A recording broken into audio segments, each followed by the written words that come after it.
Who has heard of Friedrich Bastiat? Oh, really? Oh, man. Okay, so Friedrich Bastiat is someone we should just do a Bastiat lecture. Just have, yeah, entire, yeah. So Friedrich Bastiat was French. Don't hold that against him, but he was French, and he was actually a classical liberal, and he was a great essayist. We give CATO interns a little book of Friedrich Bastiat's essays, which are very, very powerful, sometimes satirical essays written in the 1840s mostly about how silly government is. For example, one of his essays is pretty famous. It's called The Candlemakers Petition.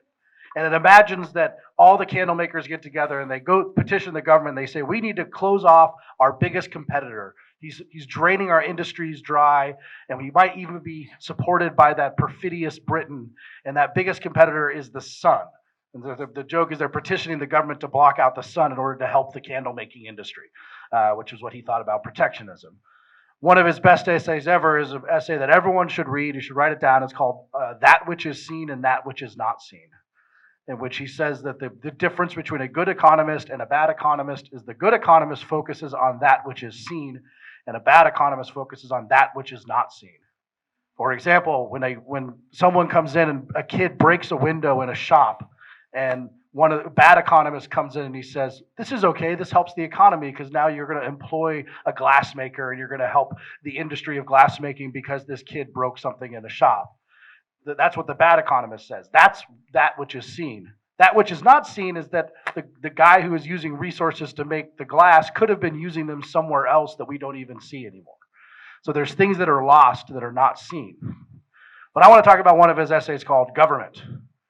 The government, what is it? This is the way he writes. He writes in this very breathlessly. He's being facetious half the time. Very breathless. The government, what is it? He says, where is it? What does it do? He says, and 100,000 mouths cry out all at once, organize labor and workmen, repress insolence and the tyranny of capital, cover the country with railways, lend money without interest to all those who wish to borrow, discover truth and put a grain of reason into our heads. The mission of government is to enlighten, to develop, to extend, to fortify, to spiritualize, and to sanctify the soul of the people.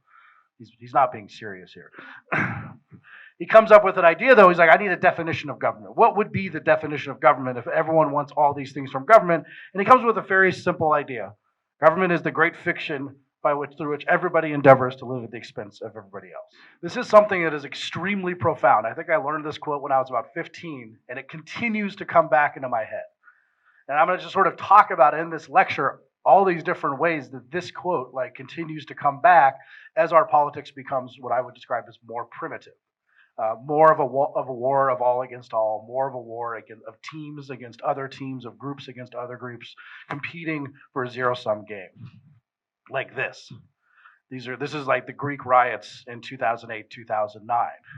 And that was a great example of what happens, and I'll talk about some of these things later, but what happens when you have a shrinking pie, you have everyone making claims on the pie, and they say the only thing that we can do to get an education or to get our pensions is to riot in the streets. Something has happened, something very bad has happened to politics if rioting is like all that is left to anyone to riot in the streets. Now, the French, they like to have a riot every 40 years or so. What are we on, the Sixth Republic? I mean, I feel like this one is just ticking down, right? We're going to have the Green Vest Republic soon enough. But these are signs of breakdown of methods by which we've created methods to resolve our disputes peacefully. We've hopefully created methods where we don't have to be at war against each other, but politics flips that around. French, as I said, loves to do this stuff. And now we have people like Elizabeth Warren. Pocahontas. Yes.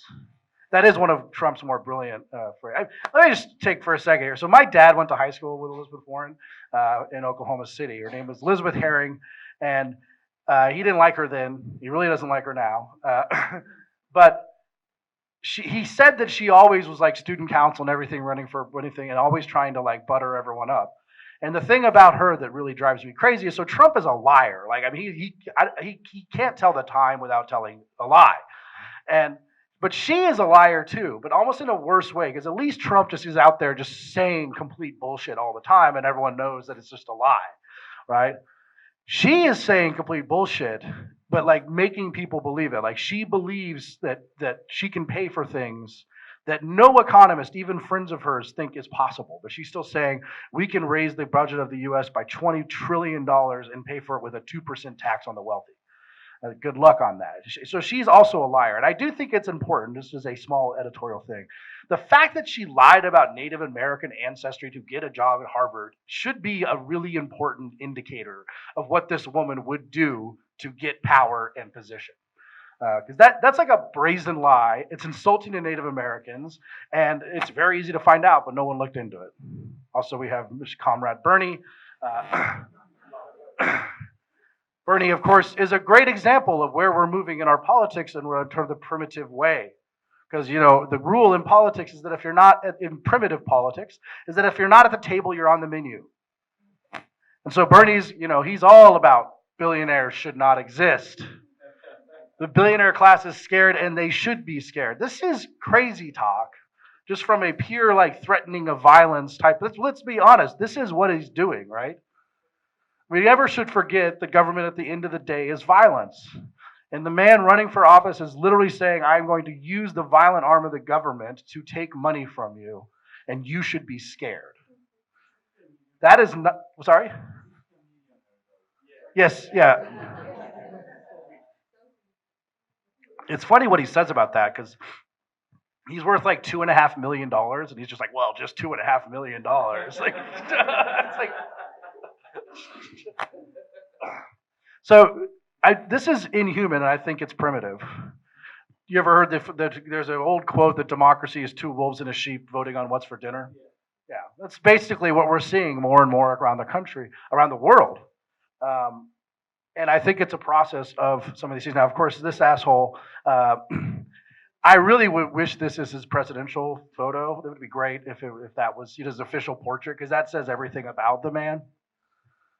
But for many people that I know who supported Trump, which strained some friendships in my life, and many people in Washington, D.C., some of them were like, I don't like the guy. I know that he's a liar. I know that he's a womanizer. But we've hit the point where the liberals want to come in, take power, and destroy the way of life, and they're going to do it. And the only way of fighting that is to get the biggest asshole on the block and have him fight back with the equally underhanded tactics. That's what a lot of people who supported Trump said.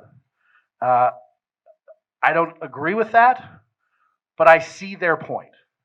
Because we've moved into a world where politics is becoming increasingly that way. You lose next election and your way of life, or you feel like your way of life will no longer be livable, or things will be changed that will compromise your way of life and your way of doing things.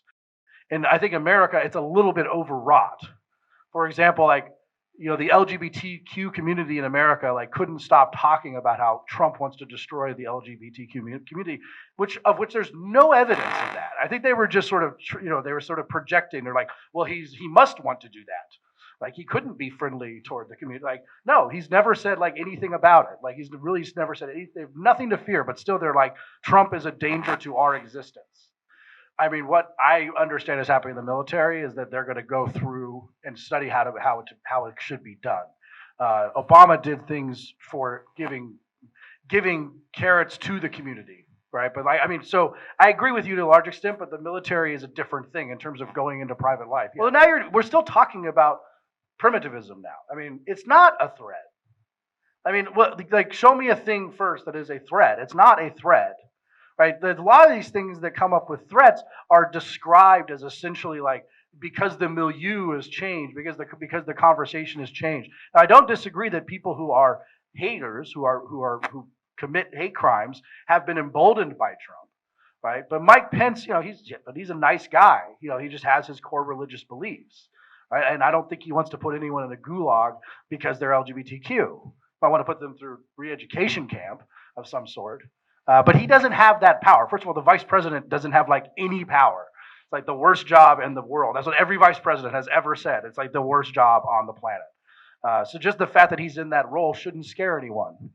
And to be honest, it's the same thing. I don't like Elizabeth Warren, but thankfully our system of government, if she does get elected president, she can't do anything that she's talking about without Congress, and she won't have Congress. So I don't view her as an existential threat to billionaires. Even though she wants to take him out, or Bernie.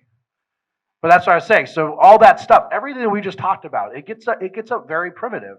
And I'm just sitting here over like liberalism was this great technology that helped people live together cooperatively rather than combatively. It's actually the most important thing that liberalism did.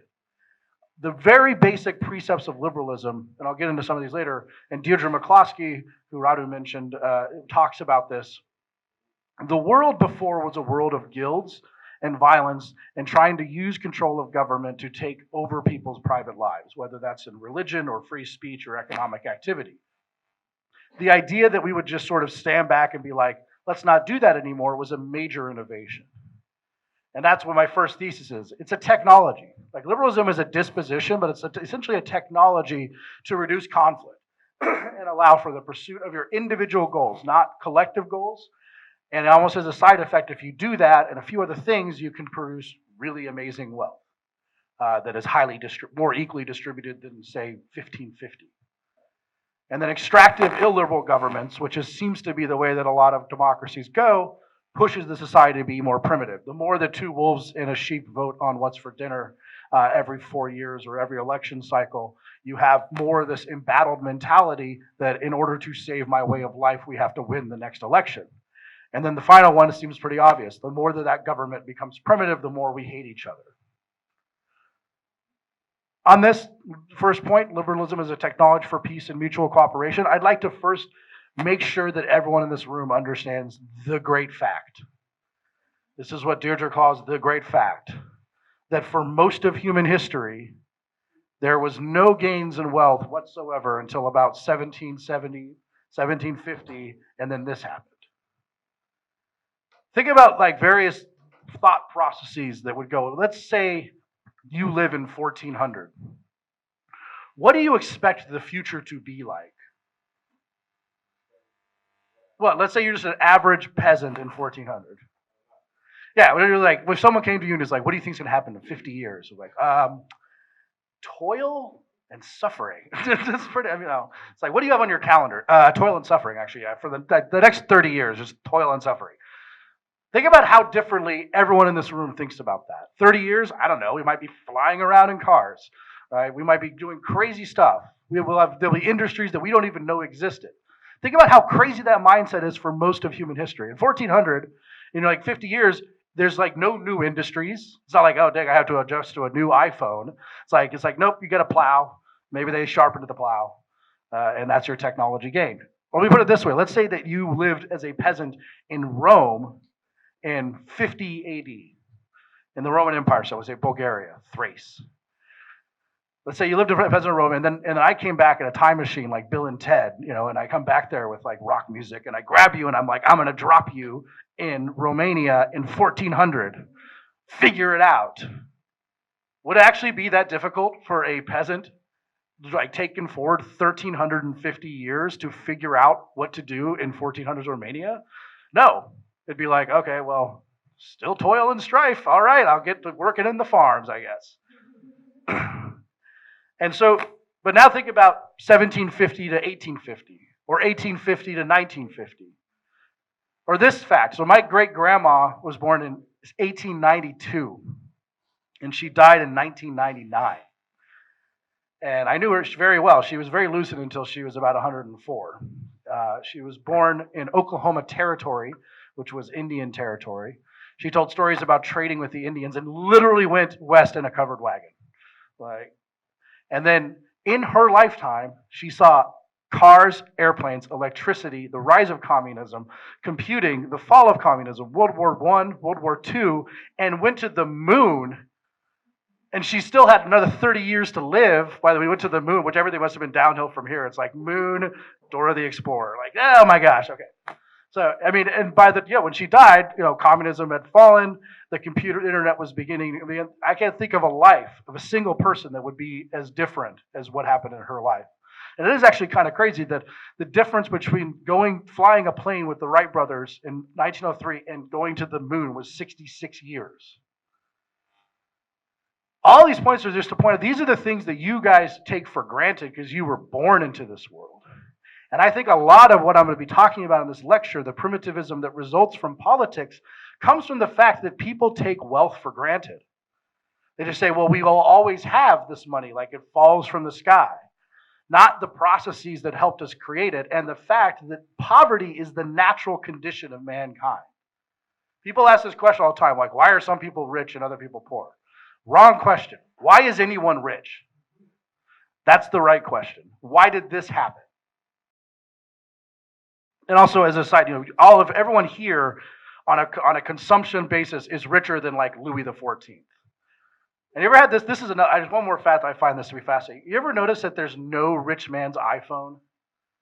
Like the Sultan of Brunei doesn't have like much better iPhone. You might have like, I have one generation back, so I'm a real poor guy. But the Sultan of Brunei would have the best iPhone, and there's no rich man's iPhone. There's no like, oh, I have the best iPhone ever. The average person gets the same iPhone, and it's incredible.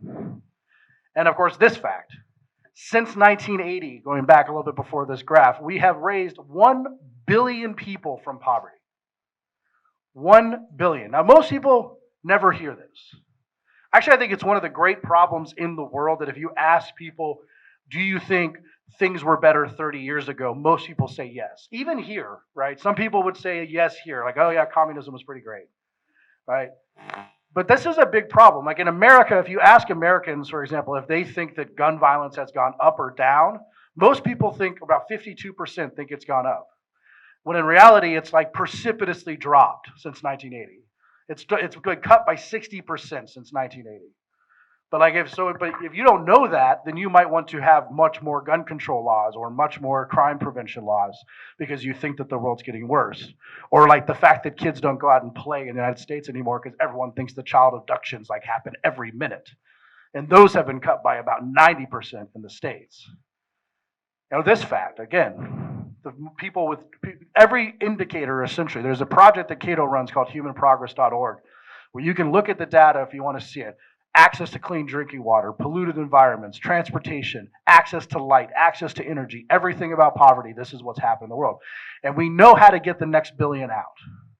We just have to figure out, we have to make sure that people listen to the things that we know that we're right about. When you're starting from the beginning of the modern world, you can start around Westphalia. But I just want to point out Westphalia for the fact that during the 30 Years' War, which was really bloody, really bloody. And the amount of suffering that average people had in Europe, especially in Bohemia and Central Europe, had during that war was unlike anything anyone ever seen. Now, here's a great question. I mean, this is more local. In America, no one would know the answer to this, but what was the 30 Years' War about? Religion is the right answer. But like, of course, it's not just like one war. It's like a bunch of crazy things. Like I was in Straubing, Germany, which is in Upper Bavaria, where friends of mine live. It's like a 30,000 person town. And I went to their local history museum, and I found out that the Swedes sacked the city in like 1627 or something like that. And I'm like, oh, that's a crazy fact. I mean, the Swedes sacking a German city. What a bizarre thing. But what it was at the end of the day when they were like, okay, here's what we're going to do. Everyone is trying to make everyone their own religion. They're going to burn them at the stake, or they're going to put in an inquisition or something to force people to be their religion. And it's never going to end. So let's draw some borders and some boundaries and say, you stay on your side and we'll stay on our side. And there you get the beginning of an idea that is not liberalism itself, but it's saying that we're going to stop hurting each other. The same thing is true with concepts like free speech. We have a debate in the United States today about free speech, which is very disconcerting. But it's the First Amendment of the U.S. Constitution. But what is free speech fundamentally about? Or let me put it this way. Why is it absolutely vital that hate speech is protected by doctrines of free speech? Let me offer this one. Today you, tomorrow me.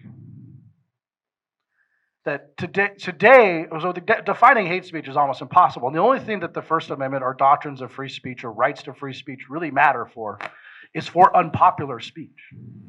Like if you have popular speech, then you don't need a First Amendment because no one's actually trying to shut down your speech. And the moment they say, okay, this is hate speech because we've identified this group that you said hateful things about, and those are the ones you're going to prosecute. You've already said now that the government is allowed to cross that line, and the next moment that the other group takes power, they're going to turn around and do it to the other group, right? That's why I said today you, tomorrow me. Today I'm going to shut down your speech, tomorrow you're going to shut down my speech. So in that sense, again, liberalism is a technology where we agree to live together cooperatively rather than combatively, and kind of like Westphalia, put down the laws and just say, you speak your things and I'll speak my things, and we'll go on. Same with freedom of religion, same concept. You worship your beliefs, I'll worship my beliefs. Private property is extremely important to these things. And finally, just laws. Put all those things together, and you can learn what Adam Smith taught us. Little else is requisite to carry a state to the highest degree of opulence from the lowest barbarism, but peace, easy taxes, and a tolerable administration of justice. All the rest is being brought about by the natural course of things. All governments which thwart this natural course, which force things into another channel, or which endeavor to arrest the progress of society at a particular point, are unnatural, and to support themselves are obliged to be oppressive and tyrannical. Peace, easy taxes, and the tolerable administration of justice. Do that, and you can start climbing that curve, that crazy curve that I put up of wealth creation. I'm going to talk about that curve in a different way. Anyone ever see this game, Shoots and Ladders? Is this a game? It might be some variation. It also could be called Snakes and Ladders. It's a game where you roll the dice and you move up, and if you get 4, you like slide up to 14, and then like you move up, and if you hit 16, you slide back down to 6. It's just like a constant progress and reguess game. Now, in this game, if we treat the development of human societies like this, we know how to do this. We know that, like, stage 1, everyone's going to be toiling. It's going to be farming. It's going to be toil. One of the things you're going to see here is you're going to see a lot of child labor, obviously. Why do you see a lot of child labor here? It makes economic sense because the fundamental reason is because productivity is not high enough. If you just think about how much food, if you live in a world where I can have to work all day and I can only create enough food for myself, then I probably shouldn't have kids. But if I have to work all day and I can create maybe food for 3 people, but if my kid works, then he can assist in that because productivity is not high enough. That's an aside, but I do want to point out this fact that child labor is, of course, the norm throughout the world until about 1900, and it starts getting eliminated with movements against child labor. But the only thing that gets rid of child labor is productivity. That's it. Nothing else. And by getting rid of child labor, guess what we invent? Childhood. Like, just, hey, you're a 7-year-old, and you should just play with blocks and get muddy in the dirt. And then when you're not that wealthy and you start going, all right, you're 12 now, you better get to work. And then you get a little bit more wealthy and you're like, okay, we just invented adolescence.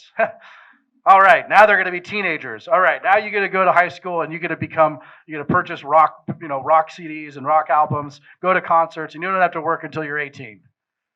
And then we're like, all right, we just got more productive, and so you just got to go to college and live like a retiree for 4 years, even though you've added nothing to the economic productivity of society, you bunch of leeches.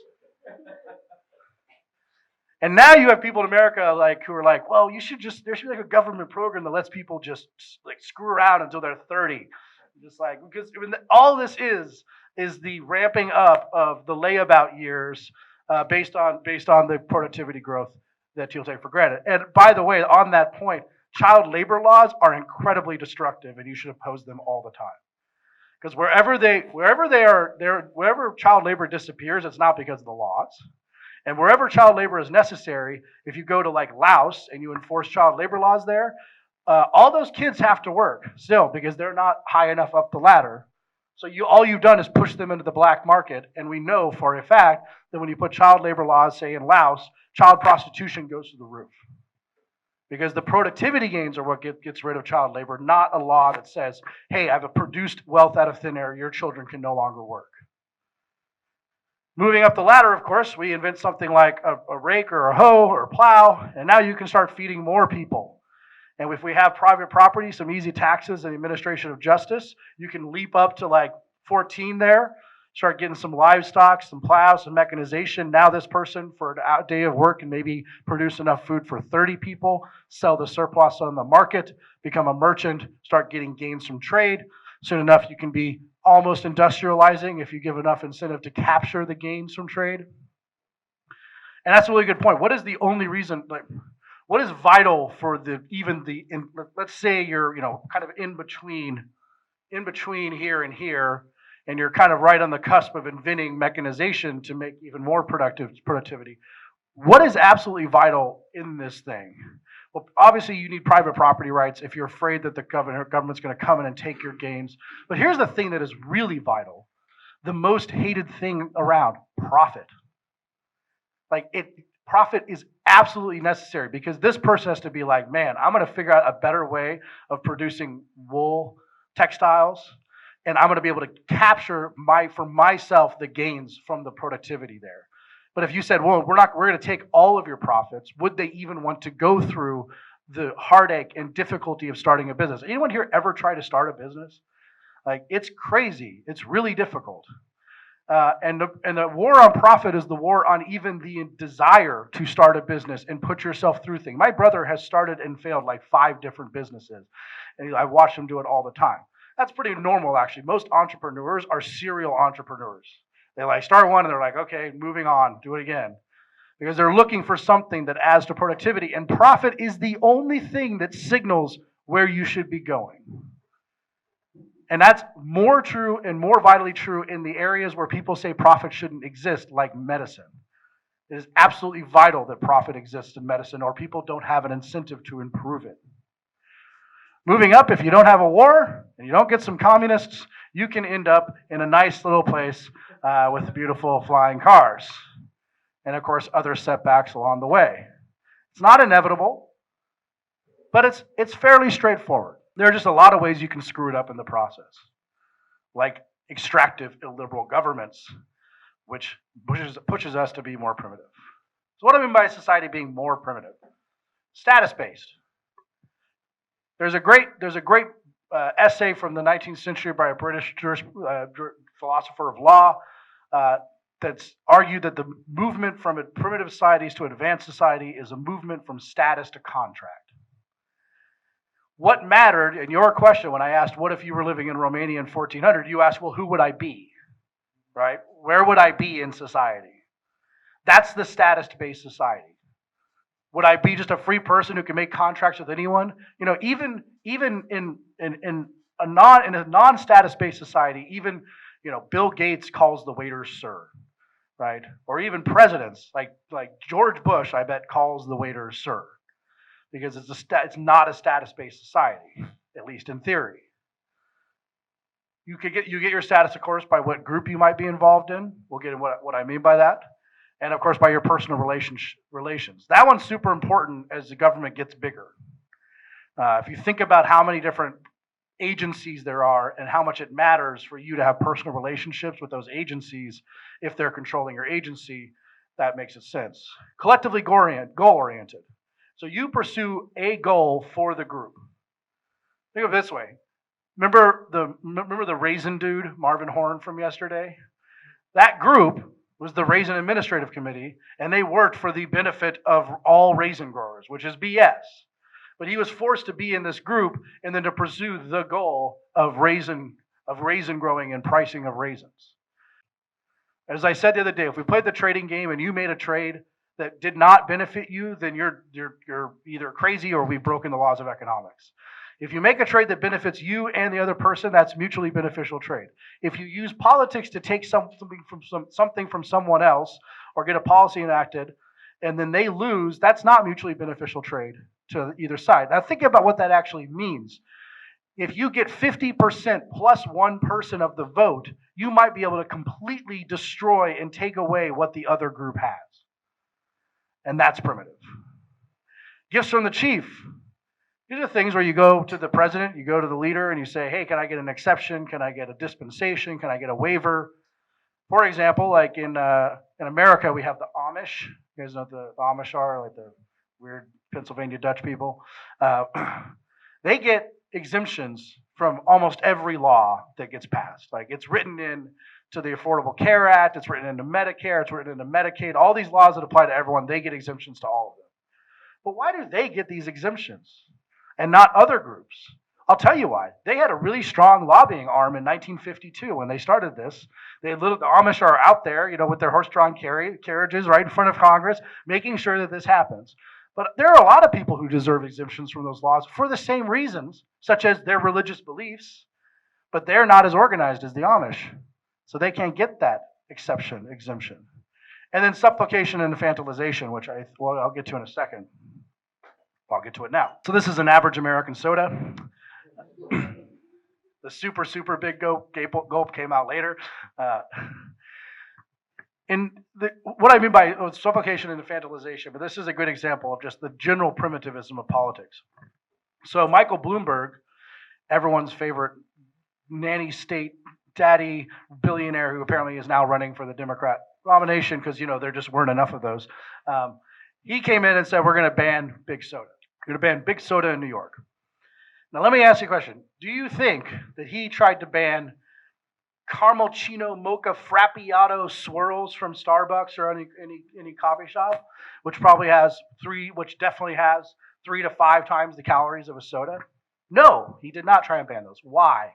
Well, you think even deeper, though. Maybe it's not true here, but it's true in America now.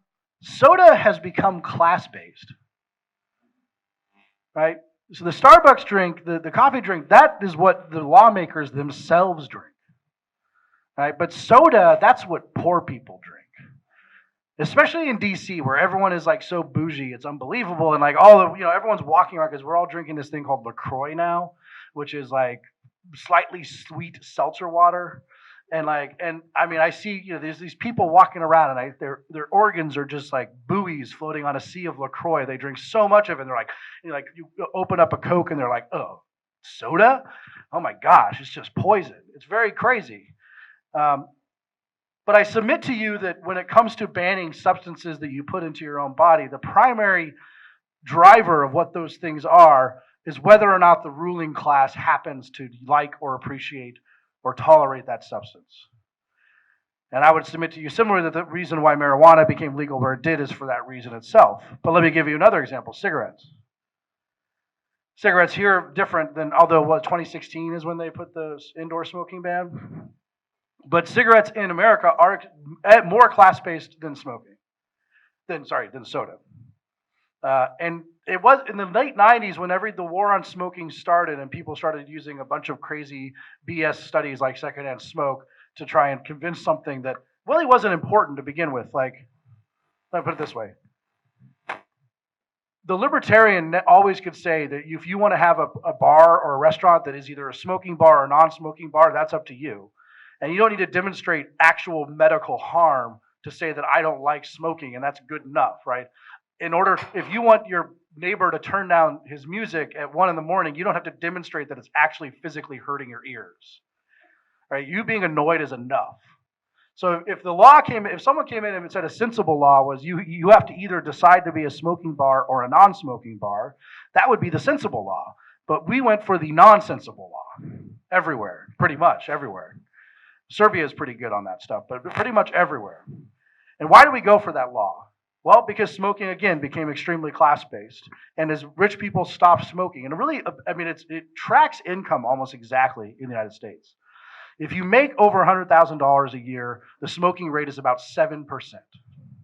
And if you make under $60,000 a year, the smoking rate is about 35%. And again, so now we're talking about a primitive function. We're not talking about principle. We're not talking about a liberal principle that says you can put into your own body what you want. And if we want to have a law to say you have to go outside to smoke, fine. Right? We're not talking about that because there are places like Australia where they just decided to tax cigarettes. Have you know what cigarettes cost in Australia? $40 a pack.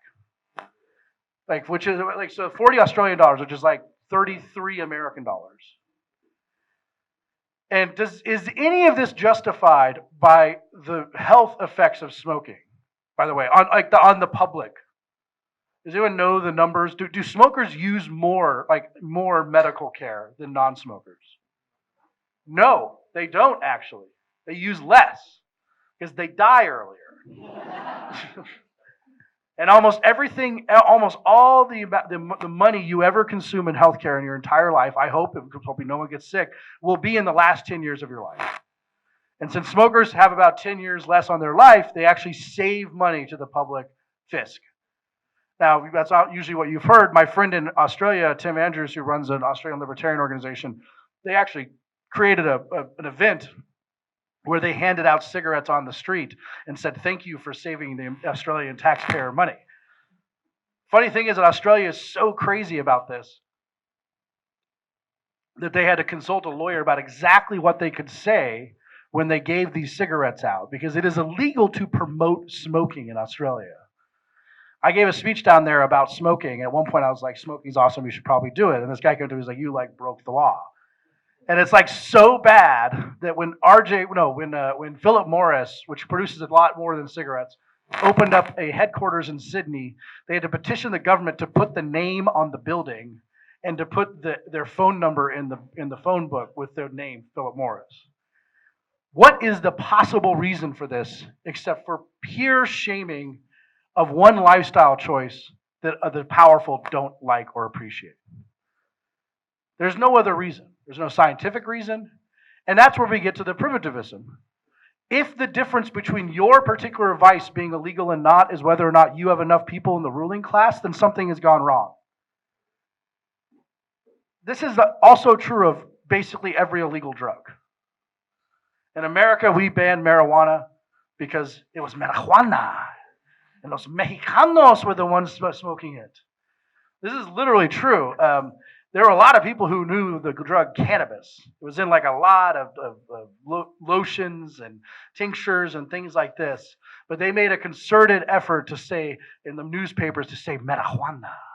And a lot of people were like, what is that? It's like, it must be something that the Mexicans are smoking. And so we put a big tax on it and banned it in 1937.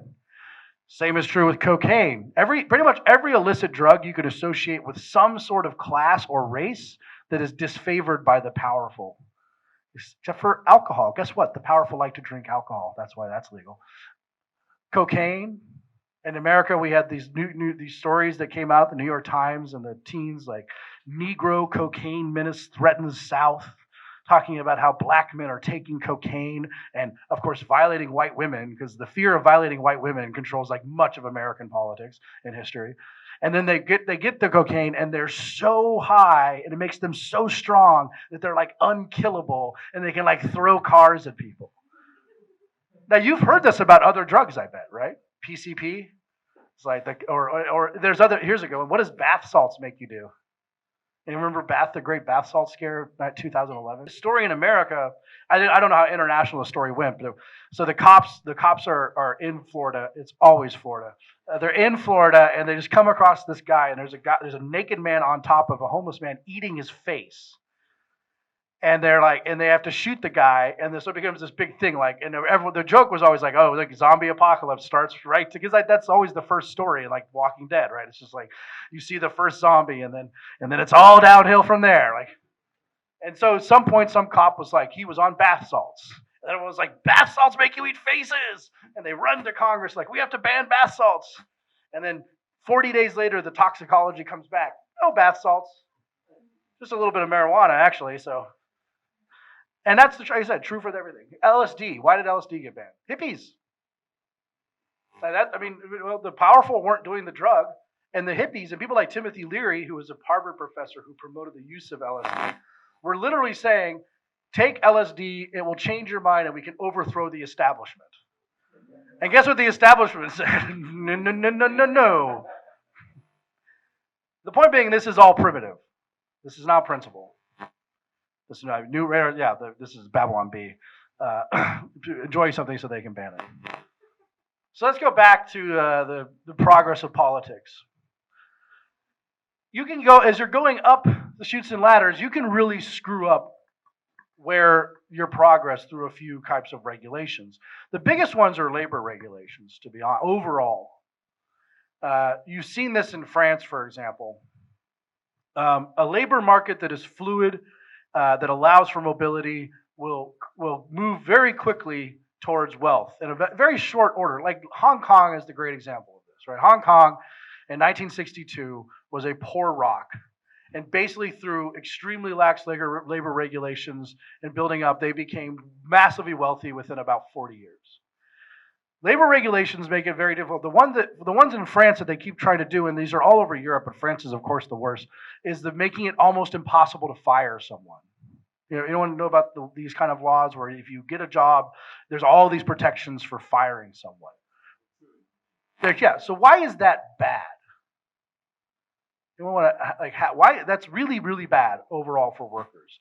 It's good if you get that job, but that's part of the primitivism here. It's like being a union member. Unions are bad, but if you're in a union, you're like, they're great.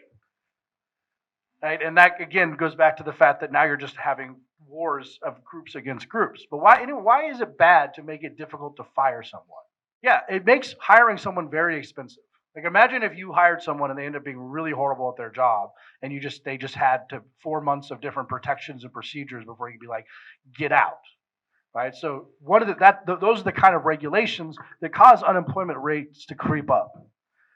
Another one, as I mentioned before, is licensing. Licensing is really bad and it estimates to create pretty significant amounts of unemployment and, more importantly, significant amounts of non-labor mobility. These are the things that if you throw them in there, you'll go back down. You may not slide all the way back down, but they just keep adding labor regulations on, and eventually you have some big problems. I want to talk about this little thing. So I'm going to do my own version of this. The Life of Julia. So this was a thing that came out in 2012, caused a big stir. It was Obama campaign. And it was going to be how you go through this, you scroll through this thing, and it says, here's how Obama's policies would help a woman over the course of her life, and how Mitt Romney wants to throw her on a fire and light it up and burn her alive, basically. But now this idea that this is what government does, it's going to help you throughout the whole thing as opposed to hurt you and make things more primitive. That's a pretty common idea. But I think if you look at the Life of Julia, so this is like the way the slideshow works, right? It's like she's 3 years old, she's enrolled in a Head Start program to help her get ready for school and all these things. But like in the primitive political world, let's see what actually happens to Julia in this world. Well, as I mentioned yesterday, this is Denver. She's born into a school district. These are the geographically lodged school districts in my hometown of Denver. If you're born in this area, you have to go to these schools. She's born in a school district which may or may not be a good school district. She tries to fight for her parents try to fight for a better school district, and they're trying to do that in a very primitive fashion. Of course, during that time, because the school district, you're going to have a strike from the teachers who are looking to change the school too, who are fighting primitively for their own goals and aims in the school district. Figure this out. And of course, she also has to experience, throughout her years, she's 17 now, all these fights over curriculums.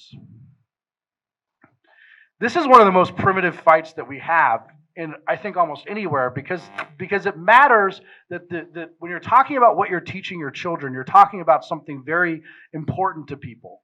And when you're fighting over it politically, you're going to have a lot of hatred and primitivism that develops. In America, we've had this gender issue that's been going on forever. I don't know the right answer to that, but mostly the game has been about winning an election, forcing one rule, and then the election changing and forcing another rule, as opposed to the sensible idea that you would just have schools that you go to that have the gender rules that you prefer. That makes so much sense, it's almost crazy. Of course, now you have a different problem from the left. So the right in America used to be much more about we need to control the curriculum in American schools. Much more like we need God in the schools, we need creationism in the schools, we need to teach people to be citizens, that they're not animals, all this stuff. The left has come in and was like, we need to teach climate change and global stewardship and the Gaia hypothesis and all these things too. And they're fighting over the curriculum, and they're doing it in a primitive fashion. So like you create the problem out of thin air by saying we're going to have one curriculum and we're going to figure out how to do it based on different political mechanisms. And of course, in America, we always have this fight over how we teach American history. It's like, conservatives like, you should teach them that America just was like, we're awesome, and we just were awesome for 200 years, and we're still awesome. And then it's like, no, you should teach that America was horrible, horrible, horrible, horrible the whole time. And that fight is never ending and totally primitive. Yes, this is a creationism textbook, like this one. God created all things. God created it, evolved from nothing, atheistic evolutionism. And God created the first matter. Yeah, these are the things that they're trying to produce. So now she's 18. She wants to go to college. This is a problem too. She's trying to get into college, but of course in America, college is also quite primitive now. Let's say she goes to college. It's a primitive where people are starting to figure out that given the politics of the day, they have to fight against free speech, fight against hate speech, protest speakers, all of these things. So she learns a good amount of primitivism at university. She gets out of university at 22, and now in this one, this one says during college she undergoes surgery. Now here's an issue on this with medical care. A lot of things when the state controls the medical system depend upon what group you are in, and they're highly primitive. In the 1980s, when men were dying of AIDS all over the country, the FDA basically refused to study drugs and create drugs except for in this very long approval process. And so all these gay men went down to the FDA in this group called ACT UP, and they sort of surrounded it and they protested for the purpose of getting access to drugs. Now this was important because they got political organization together, they got a group to fight for their drugs. That's part of the goal-oriented, group-oriented collective. But then you have people like Abigail Burroughs. So Abigail Burroughs, when she was 20, got a very rare type of head and neck cancer, for which there was a drug that had been approved for different types of cancers, but was not approved for head and neck cancer, that the government forbid her from taking. And she, even experimentally, and she died. And in her case, carried on by her parents, went to the courts, and the courts ruled that that was okay. Now, unfortunately, what is the salient difference between these two people, these two groups or conditions? Politically, I would argue that she had an uncommon disease. That's the actual salient difference. If there were a ton of people with this disease, they could have done this and organized around it. And in the primitive world, that might be what you have to do to get your drug approved. But of course, the idea that the government would determine whether or not you're allowed to take a drug that may save your life is itself abhorrent.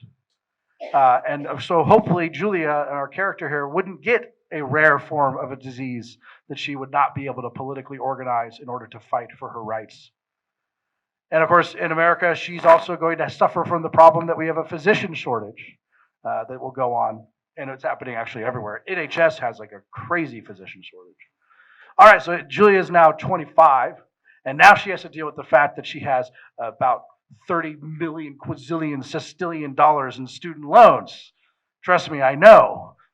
I went to law school, and I currently, I had to donate a kidney and half my liver. It cost me about $240,000 to go to law school. In America, we've had college tuition go up like crazy. And the reasons why are super interesting. Some of it's because more people want to go to college, and American college students, again, they're like the worst form of college student. Because here it's much more likely that you're like in a city, because college campus, like college towns are very uniquely American. Like you go to because you just go and live in this town that's like built for you and your age group. And there's there's one university in America that has a lazy river. You know what that is? Like one of those things at a water park where you just get in the inner tube and you just like float like lazily around.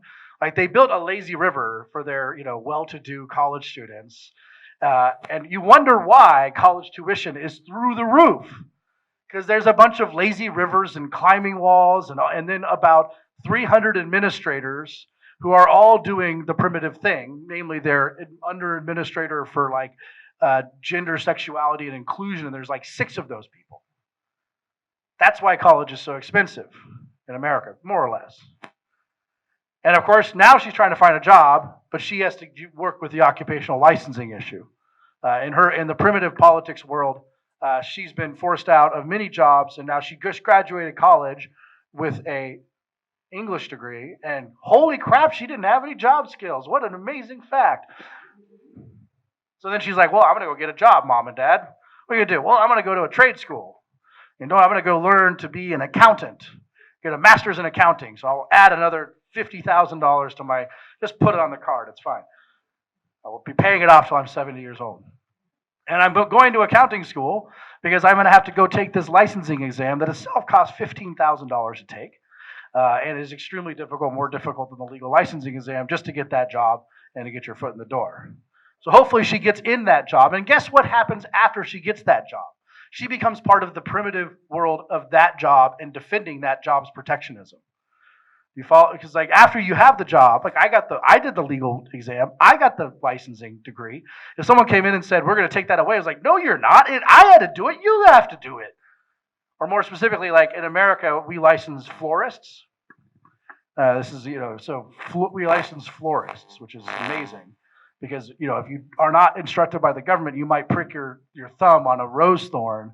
And this would be a catastrophe of few proportions. Or you might like combine baby's breaths with lilies, which is, oh my God, you should never do that. We also license interior decorators.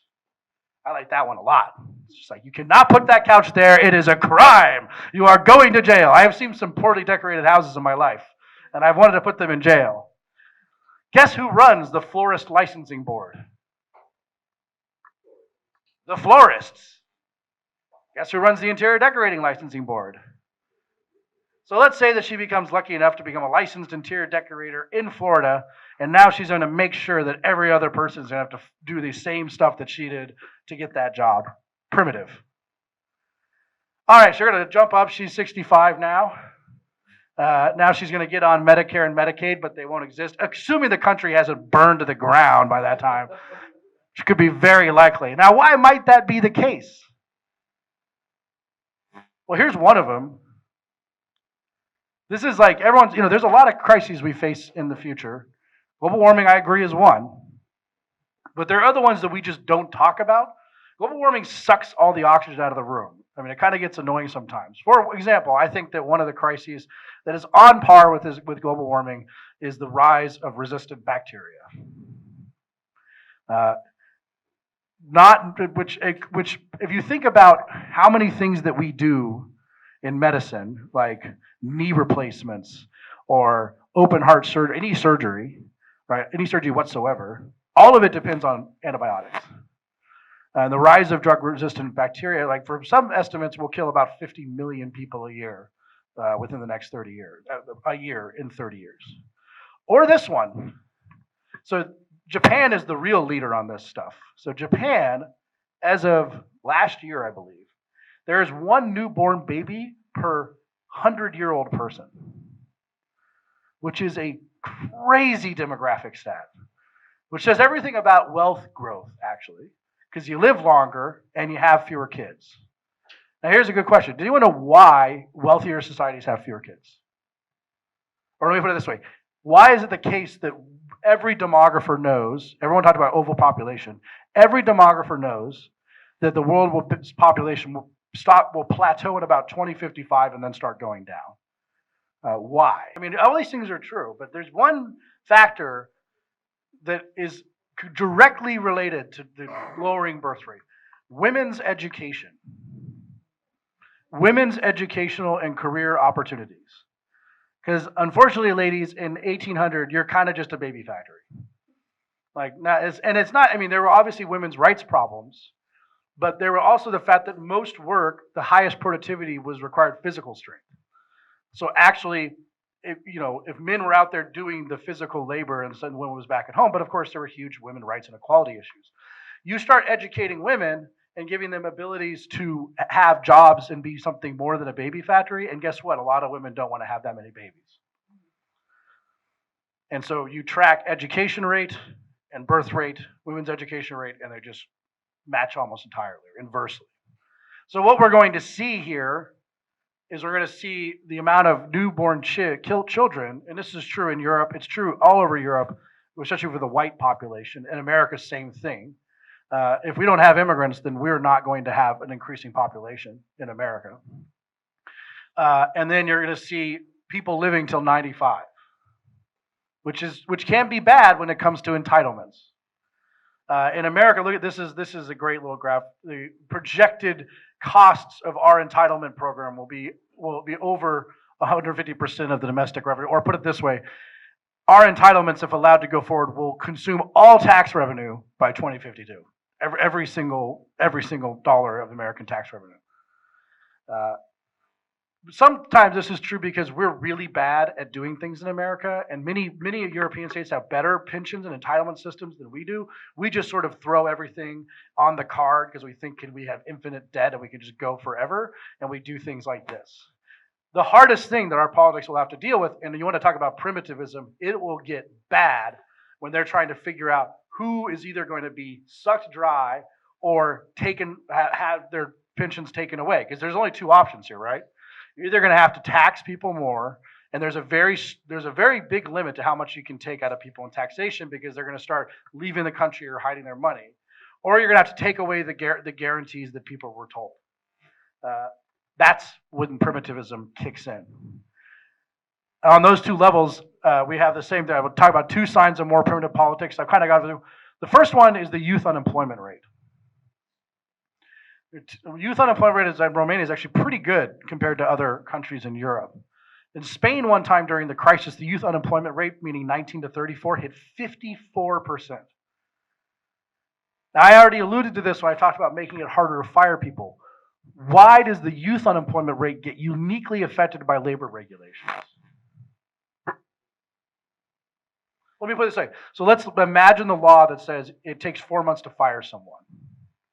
Let's say you're 17 and you want to go get a job at like McDonald's, but you're just starting out. You might be a crappy worker or whatever. So now McDonald's looks at two applicants. One of them is 17 and one of them is 28. And in both cases, it will be very difficult to fire the person if they're a bad worker. But which one do you think is more likely to be a good worker?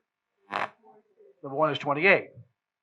That's just a small example of how all labor regulations affect the most sort of vulnerable labor population, which is you guys. So a lot of these things I'm talking about, we talked about entitlements and things that the state gives you, but it's very important to understand what a right is. So anyone give a definition of what a right? I mean, it would be a somewhat abstract question if you're like, all right, Catalina's the last person on the planet, and she has a right to life. Against who? Or if a tiger was chasing you and you're like, I have a right to life. So there's a weird thing there because it implies something about what you have, but it also implies something about what other people are obligated to do. And also which of those groups, because like, again, the tiger probably doesn't have an obligation to respect your rights, nor does the hurricane, nor does lightning, and maybe a mentally impaired person. But for most normal people, you have an obligation to respect her rights. That obligation, that's the two-sided coin. That's why I have a coin up here. A right is always a two-sided relationship between something that you have and then a duty that someone else holds. When you have a right to life, though, your duty, if it's a negative right, the duty is an omission. Everyone following me here? So the right to life, I have a right to life, that just means you guys have to omit killing me. And like you're doing a really good job of that right now. And all over the world, if everyone has a right to life, that just means that you have to not kill everyone in the world. And a good job on that one too. And if you have a right to property, if you have a right to, not be assaulted, that just means that you guys have to omit doing those things. And that's a negative right. That's an interesting thing because the other side of this would be, what if Catalina has a right to health care? What does that mean? That someone has to not omit, but provide. And that makes it somewhat different because, and I'm not even saying that there's not a positive right to health care. I'm mostly just trying to say we use this word for two different things that are very different. So if you have a negative right to life, again, the duty is an omission. What does that mean? It means that first, everyone can omit simultaneously. It applies to everyone. Every single person has to omit killing the person who has a right to life. And you can take on an infinite amount of omissions, right? You can take on an infinite amount of things that you're not supposed to do. And you're all not doing an infinite amount of things right now. And it's scalable. If you're living in like Lost or like Lord of the Flies and there are like 20 people on the island, then everyone has a duty to omit killing and stealing and robbing. And if there are 2 billion people, you still have a duty to omit killing, stealing, and robbing. And What about positive rights? Okay, so you have a right to health care. So who's supposed to provide it? So well, most countries it's going to be like, there's another factor about negative right. It's absolute. Like you enjoy it absolutely. I am fully not being killed right now, 100%. Right? Now, right to health care can't be absolute. If that were true, then it'd be the case that like if I were sick, then everyone in the world would have to stop doing whatever they're doing to keep me alive for like one more second. So you have to start choosing. And you're choosing two things. Who has to provide, how much they have to provide, and those two things themselves become political.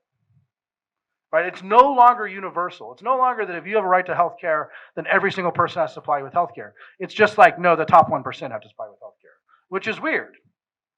And then also, they might start taking it away. So in the NHS, they've recently started rolling back cigarette smokers, the things that they're allowed to receive, the procedures that they're allowed to receive as cigarette smokers.